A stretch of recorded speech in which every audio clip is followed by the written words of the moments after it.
I'm sorry, but about the amusement park, please go with our daughter on your own. I don't have time to waste on such trivial things. You understand that I'm busy with work, right?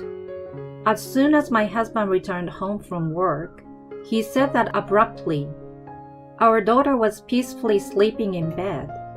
She was looking forward to tomorrow's amusement park and was happily sleeping with a stuffed animal in her arms. Dad's been busy working all week, so we can finally go hang out together. As I recalled the joyful expression on her face, a slight anger started to well up towards my husband. What do you mean by trivial things? You neglected family for so long, broke your promise, and that's all you have to say? While trying to keep my tone down, so as not to wake up our daughter, I can't help but express my dissatisfaction to my husband. Surely he will understand. If I go this far, he should at least say something like I'm sorry or can I rearrange my work? And if that's not possible, he should offer to make it up somehow. I thought he would at least give me words of consideration like that, but I'm on a business trip on short notice, so I don't have a choice. The wife of a section chief or department head would understand that much. That's why I can't get promoted. I have to leave early tomorrow morning, so can I go to sleep now?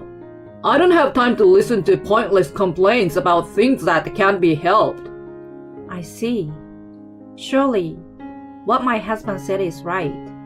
Thanks to him, we can live a comfortable life without any inconvenience. And maybe, by opposing him, I'm the one who is seen as a bad wife by society. I wonder how other families handle situations like this. With those thoughts in mind, I let out a sigh. Before hearing my response, my husband went to the bedroom. Left behind, I decided that I would behave cheerfully and energetically tomorrow so as not to make our daughter feel lonely. However, little did I know that my determination would lead to an unexpected and disastrous situation later on. My name is Luna, and I'm 36 years old. I live with my husband Anthony, who is 2 years younger than me, and our daughter Claire, who is in her final year of kindergarten. Anthony works at a well-established local company, while I work part-time at a large neighborhood bookstore surrounded by my beloved books. Anthony and I got married as childhood friends. We became neighbors when my parents moved in across the street from the house Anthony originally lived in. Since then, our families have truly had a close relationship, just like one big extended family. So I never thought that we would end up getting married and becoming relatives in the future.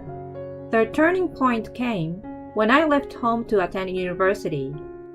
At that time, I couldn't see the familiar face that I had taken for granted every day, and I felt a sense of loneliness.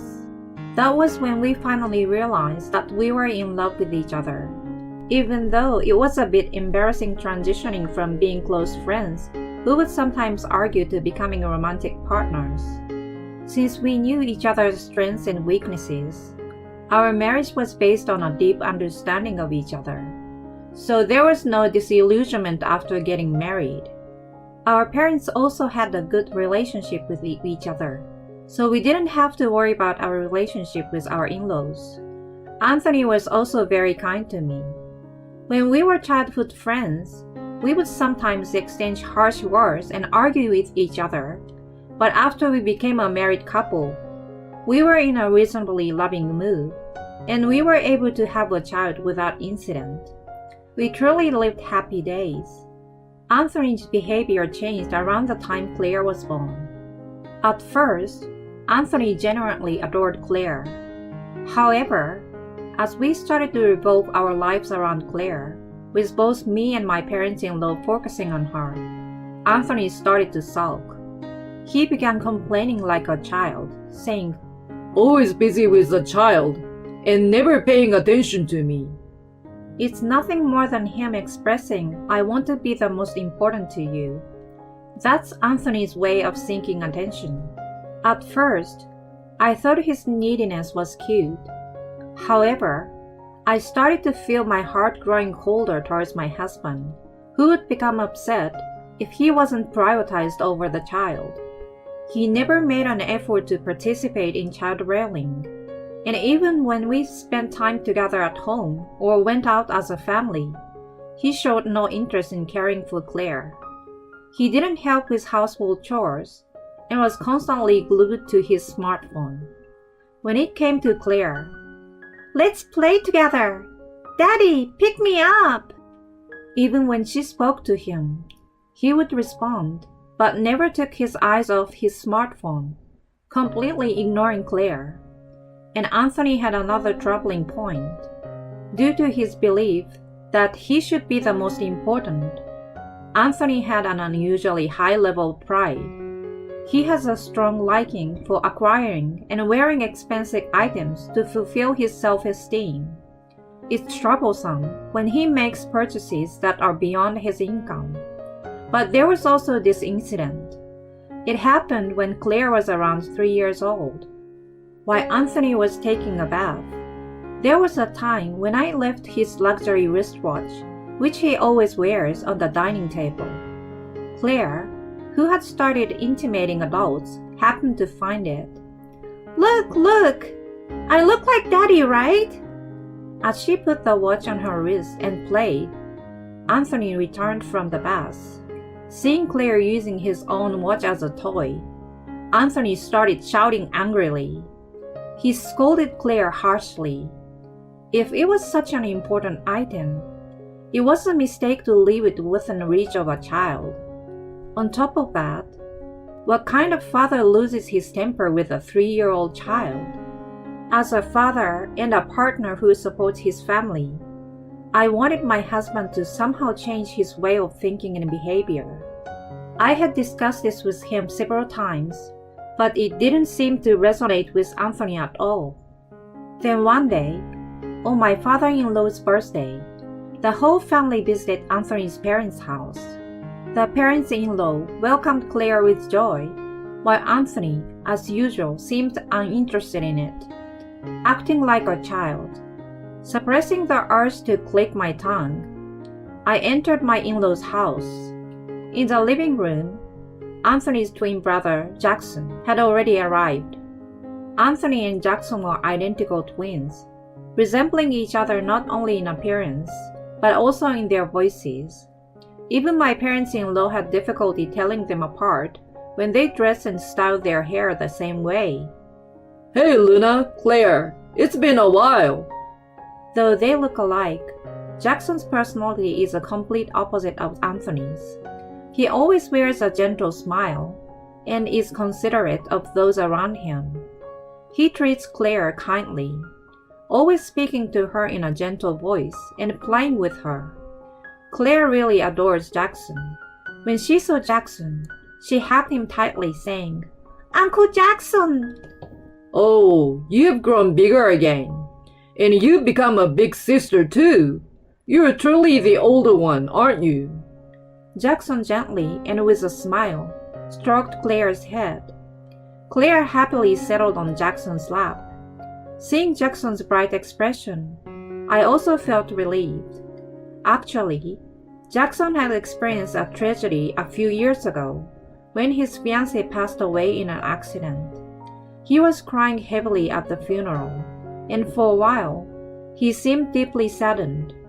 But recently, he found a new partner, and gradually, that calm smile has returned to his face. "Thank you for playing with Claire, Jackson." "She's always so fond of me. That's why she's cute." I wish Anthony would dote on Claire like Jackson does. I was about to say those words, but if I were to speak them out loud, I could already foresee that Anthony would sulk again.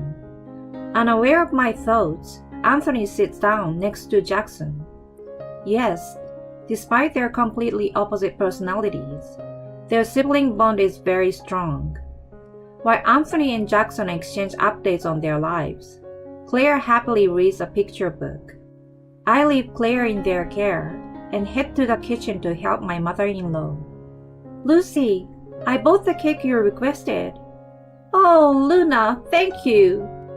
It must have been heavy since it's large, right? Anthony should have had the courtesy to bring it himself. It's fine because I used the car. Besides, I wanted to talk to Jackson since it's been a while. Indeed, when Jackson lost his fiancée, we were worried about him. It must have been tough for both you and Bob, right? Indeed, Jackson's state of depression was once really serious. There was even a fear that he might follow after his fiancée and end up in a similar situation. My father-in-law and my mother-in-law didn't let their guard down even for a moment. But you know, the person he is currently dating seems really nice. She's actually planning to come over to our house. Wow, that's great news. Maybe I will get to meet her soon. Yes, once things settle down, it would be nice to have a girls' gathering, wouldn't it? Saying that, my mother-in-law laughed mischievously. I love this aspect of her. Because I'm her daughter-in-law, there's no need to be overly curious, and she treats me just like a friend. While chatting together, we continued preparing the meal, and as soon as the dishes were ready, we tried to bring them to the living room.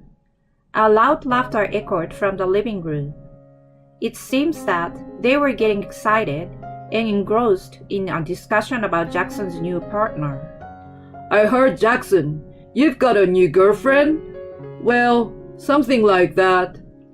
What kind of person is she? Don't you have any photos or anything? We've actually planned for her to come over to my place. So once that's done, I will introduce her to you, Anthony. Don't keep me in suspense. How did you two meet anyway? Well, that's... Why he looks embarrassed. I'm sure it's not an unpleasant topic for Jackson either.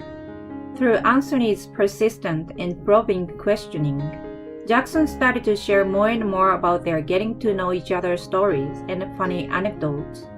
Jackson himself must be filled with happiness. Jackson's father genuinely seems delighted to hear about it. I had the impression that Jackson's father, too, was welcoming the new person who was supporting Jackson and playing a role in his life. All right, the dishes are ready. We'll start bringing them over. So I'd appreciate it if you could help too. Upon hearing that, it was Jackson who quickly got up, while Anthony lazily rose, being pulled up by Claire. Oh, that was delicious. Thanks to your mother and Luna as well. Thank you for the wonderful meal. Well then, shall we have cake now? Huh? We just finished eating. It's fine, isn't it? Come on, please help gather the plates. With a cheerful voice of my mother-in-law, the men stacked the dinner plates and cleared the table while she brought the cake. Anthony and Jackson excused themselves from the table, saying, We'll step outside for a smoke. Meanwhile, my father-in-law, my mother-in-law, and I casually chatted while cutting and enjoying the cake. Grandpa, please stay healthy forever. Oh, I'd like that. I want to see Claire in her wedding dress and even hold my great-grandchild. Oh my, you're getting ahead of yourself. Claire looked puzzled at the conversation between her grandparents. But indeed, such a future might arrive in about 20 years if it comes quickly. That's right. We want both of you to see Claire wearing a wedding dress. Please stay healthy for a long time. Oh my goodness, we still have to try our hardest. As the three of us laughed together, Anthony and Jackson returned. Jackson had a flyer in his hand. Hey Jackson, what's that? It was a flyer that Claire keenly noticed, and it turned out to be a brochure for an amusement park near my in-laws' house. It was a limited time event for the 10th anniversary of the park's opening, where residents of the city could enter for free and enjoy unlimited rides with a day pass. Look, can you see the Ferris wheel over there? They are inviting everyone who lives around here. Invitation? Can I go too? Claire's eyes sparkled. I want to go! I want to go! I want to go with Mommy and Daddy! Such a hassle. I gave Anthony a slight glare. Anthony quickly averted his eyes. Why not? Next Saturday seems to have good weather, so why not take Claire there once in a while? Jackson, nice assist! Claire became completely delighted by those words, and reluctantly, Anthony agreed to go to the amusement park next Saturday with everyone. It's really unacceptable to make such an obvious face of annoyance in front of the child, but Claire is so happy. Next week, he needs to fulfill his role as a father properly. I smiled with satisfaction. And so, on Friday night, the eve of the amusement park visit. Sorry, but the amusement park tomorrow won't work. As soon as Anthony returned home from work, he suddenly said those words. What do you mean? I have a sudden business trip, and I have to leave early tomorrow morning. I see. I wondered why he had to bring up a business trip so suddenly. But if it's work-related, there's nothing we can do about it. I have several negotiations to handle, so I probably won't be able to return until late tomorrow. I will have to stay overnight. Understood. I will talk to Claire about it. When I said that, Anthony seemed relieved and smiled. Sorry, I will make up to you properly next time. Really? Make sure to apologize to Claire as well. However, or rather, as expected, Claire was extremely disappointed and started throwing a tantrum. Well, it's understandable. She was thrilled at the opportunity to go out with Daddy after a long time. I tried to convince her by saying that we would take her another time, but no, I don't want to. I want to go tomorrow. She was on the verge of tears. Then, if Daddy can't go, I want to go with Jackson. Huh? Jackson? If Daddy can't come, I want to go to the amusement park with Jackson. Oh no, she said something quite difficult. Although Claire doesn't usually make such selfish demands, it seems she must have been really disappointed this time. I let out a sigh and tried to explain it to Claire. All right then, let's try calling Jackson right now. If Jackson says yes, we'll go with him. But even if Jackson is unable to, you must not get upset, okay? Is that still okay with you? Claire nodded in agreement. Taking a chance, I called Jackson. Jackson was surprised, but it seemed that he also suddenly had no plans for tomorrow, so he gladly accepted the opportunity to go out with Claire. With a sigh of relief, I started preparing for tomorrow. The next day, there was a pleasant blue sky, perfect for a day at the amusement park. I prepared the lunch boxes in the morning and headed to the meeting place with Claire. Jackson, I'm really sorry for the sudden change of plans today. As I apologized, Jackson smiled. Oh no, it's alright. Actually, I also had my date cancelled today. Oh, by your girlfriend? She had an unexpected matter that she couldn't cancel. The truth is, I was planning to invite her here. She has a child, so I thought it would be nice to plan something that would make them happy. Oh, she has a child? Yes, she's 2 years younger than Claire. I think they could get along well. That's wonderful. If she's interested, how about going out or having a meal together with everyone? It might be nice for the kids to play together too. I would love that. Next time, I will talk to her about it. Jackson seemed very disappointed by the canceled date, but he smiled when we talked about going out together next time. Then, Claire happily held hands with her beloved uncle and enjoyed the amusement park with excitement. Jackson, next is that one. I want to ride that one. Alright, let's go. Yay! Jackson had a cheerful smile as he accompanied Claire. If only Anthony could dote on Claire like this. It would be wonderful. Seeing the two of them working together, I couldn't help but feel a little wistful. Then, I started receiving a series of messages and photos from Anthony on WhatsApp. I've arrived at my business trip destination. I'm having dinner here right now. Don't forget to get me a souvenir. Along with the photos and messages that kept coming in one after another. Since Anthony is working hard on his job, I realized there's no use sulking too much myself. I decided to change my mindset. Sorry, Claire. I need to go to the restroom. Okay, come back quickly. Jackson made a small gesture of apology with his hands in front of his face and left the spot. I guided Claire to a nearby bench to have some water, and Claire pointed behind me and said, "Mommy, is that girl lost?"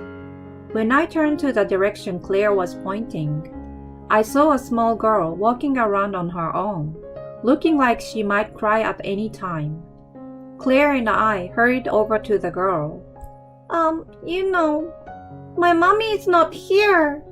"It's okay. We'll ask the amusement park staff to help us find her." "Okay." The girl seemed slightly relieved. Claire said, "Don't worry, it will be fine." Claire held the girl's hand. I sent a message to Jackson explaining the situation through WhatsApp, and the three of us started working towards the Lost and Found Center. After a short while, the girl suddenly stopped walking. "Ah, there's Mommy! Mommy's there!" "Huh?" The girl, "Over there!" She pointed in that direction. There stood Anthony, who was supposed to be on his business trip, and an unfamiliar woman who seems flustered. That is, for a moment, I thought it might be someone who resembled him. But the shining watch on his wrist was an expensive one that Claire had played with and he got angry about before. He lied to his wife and went on a secret date, wearing the best watch. That's what it meant. I felt a cold wind blowing quickly in the back of my head. I quietly approached Anthony and the woman, and then spoke up.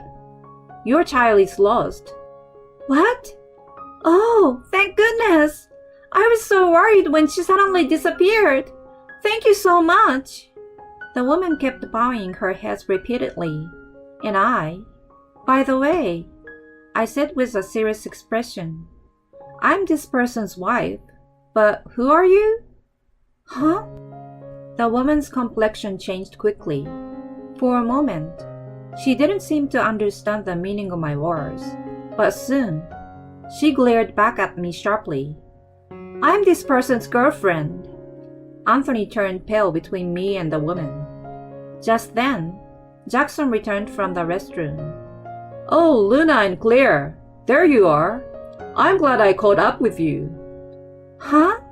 Jackson, you're with both of them? Julia, what are you doing here? You said you had something to do today.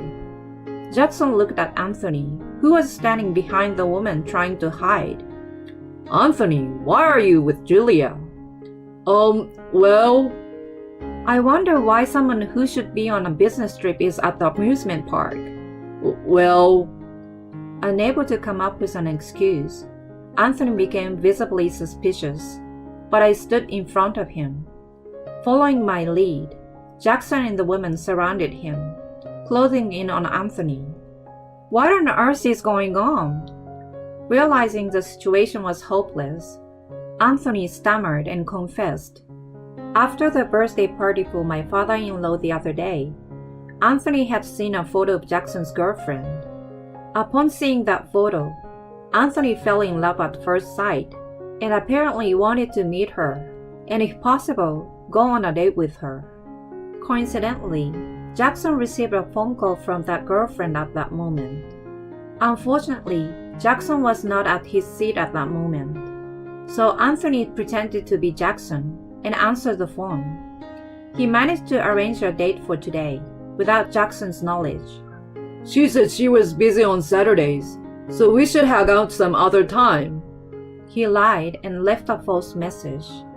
Jackson found it puzzling in many ways, but he never expected that Anthony would come up with such a foolish scheme. He simply believed what Anthony said without thinking that he would be involved in something like this. Feeling our cold stares, Anthony wore a guilty expression on his face. However, surprisingly, the words that came out of Anthony's mouth next were not an apology, but an excuse. It's natural for any man to want to go on a date with an attractive person, right? Besides, if you guys hadn't shown up, Julia wouldn't have noticed anything. Without any interference, the date would have ended smoothly, and Julia wouldn't have been surprised.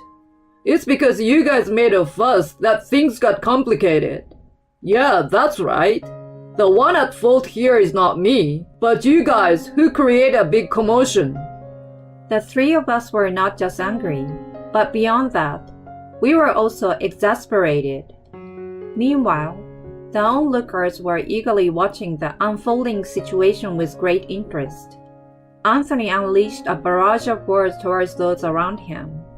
Hey, this isn't happening. I was too disappointed to think about what to do after that.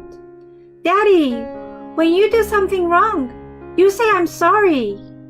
Claire, who had been quietly by our side, said with a smile on her face. At that moment, everyone around burst into laughter. Even we couldn't help but be drawn into the laughter.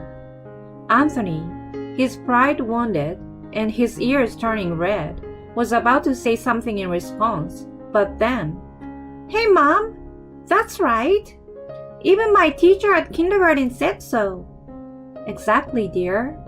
When you do something wrong, you say I'm sorry, right? That's right, just as your big sister said. By laughing, the woman and I glared at Anthony. Applause and cheers erupted from somewhere. Anthony, unable to bear the situation any longer, finally left us behind and ran away. Now, let's fast forward to the aftermath. First, I divorced Anthony. I had grown tired of him not helping with household chores or childcare, and this incident was the final straw. He acted solely on his own desires, told lies to cover up his actions, and even after everything came to light, he didn't apologize, but instead became defensive. I didn't need a father like him, no way. In front of Anthony, I thoroughly berated him for everything that had happened, and then I slammed the divorce papers on the table. I returned my parents' home with Claire. Of course, my parents fully supported my decision, and even my usually calm father-in-law and mother-in-law were furious this time.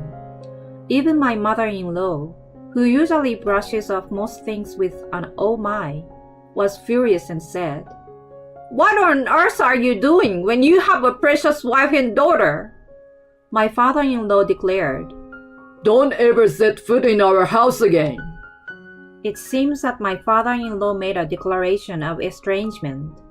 Naturally, the relationship with Jackson was also severed, and Anthony struggled to manage household chores alone, resulting in the house becoming a mess.